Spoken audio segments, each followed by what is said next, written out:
טוב, שלום, היום אנחנו נלמד איך אנחנו מתקינים פונטים באוטוקאד, התקנת פונטים, פעולה מאוד פשוטה שאפשר לעשות אותה באוטוקאד.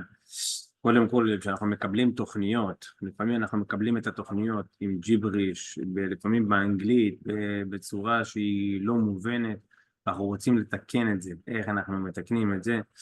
אנחנו מקבלים, יש לנו קישור שבהם אנחנו יכולים להוריד את הפונטים.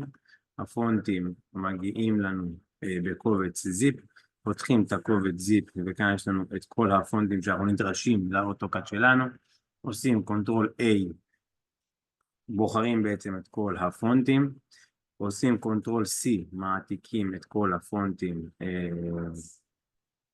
מעתיקים את הפונטים, ולאחר מכן אנחנו שמים את הפונטים בתיקייה שנקראת מחשב שלי, מחשב שלי, קונן C, פרוגרם פייל, אוטודסק, אוטוקאד, 2018-2024, כל אחד מה שיש לו, ותיקייה שנקראת פונט. עושים קונטרול V, מעתיקים, או שעושים הדבק, מדביקים את כל הפונטים שיש לנו כאן במחשב. אפשר גם לקחת אותם ופשוט להעביר אותם לאותה תיקייה.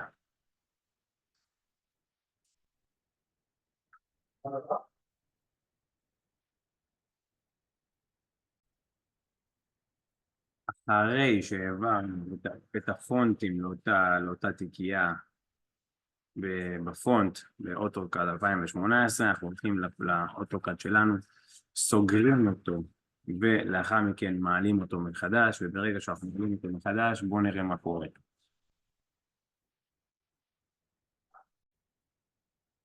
אז אחרי שפתחתי את האוטוקאד מחדש, אפשר לראות שכל הפונטים הסתדרו, ואנחנו רואים בעצם את הכל בעברית, ברורה ומצוינת, ואפשר להתחיל לעבוד על הפרויקטים החדשים שלנו. בהצלחה.